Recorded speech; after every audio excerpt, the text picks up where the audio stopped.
And reports are emerging that Britain has offered to pay much of what the European Union was demanding to settle a Brexit divorce bill. Now, Britain is expected to pay the European Union somewhere around 50 billion euros, which is 44.3 billion pounds.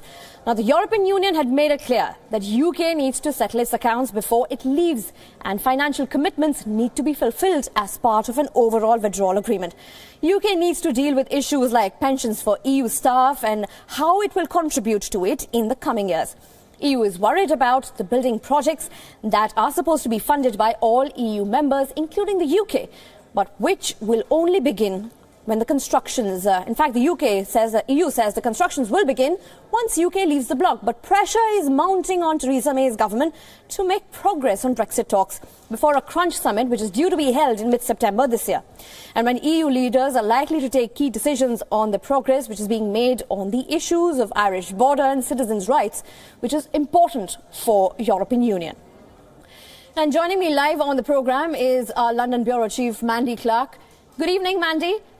This news is much of a shocker because the Theresa May government clearly agreed to pay £20 billion. They said they didn't have more money. How all of a sudden they could cough up somewhere near £44.3 billion now?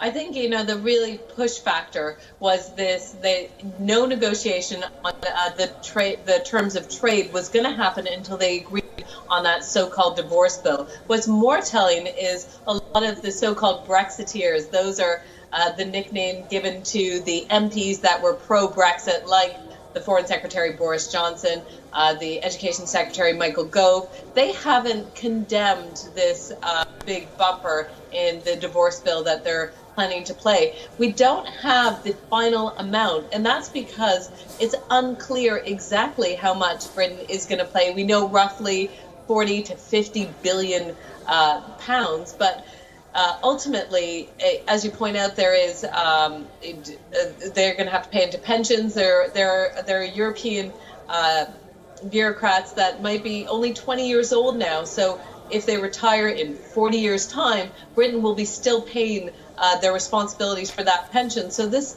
will go on much, much longer than Britain had planned to pay this settlement bill. So there's no clear end date really to how much Britain will pay, but certainly they coughed up a lot more money that they originally said they would. But this is all to start those crucial trade talks, because if Britain doesn't start trade talks, then they're going to leave the European Union March 2019 with no deal.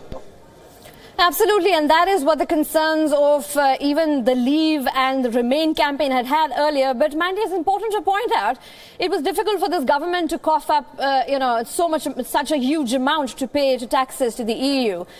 What are they doing for their NHS? I mean, do they still have those £360 million they promised to give to the NHS back then? What happened to that plan, perhaps? Well, if we remember, just the day after Brexit went through, Michael Gove, who was driving that bus, it was called the Battle Bus, that had that promise emblazoned on the sign, said, actually, we probably won't be able to give that to the NHS. So many people who voted Brexit felt very betrayed that it was part of their campaign promise to give that money back to the National Health Service, which has been very short in cash, which is known to be underfunded. It's unlikely that that money will ever be earmarked for the NHS. Certainly the head of the NHS pointed out, you promised this money during the campaign, cough it up, I want to see it. So people from the NHS are holding the government into account, but it's unlikely that money's going to go there. Also, Mandy, the cloud of Brexit has been really circling around Theresa May's government. She's not been able to come out with a plan yet. We see the discussions in the House of Commons. There's still no clarity on what Britain is going to do, on how they're going to settle this bill, because clearly the European Union needs that money to pay for pensions, to pay for other constructions that they had promised to the bloc and the countries who are within the European Union.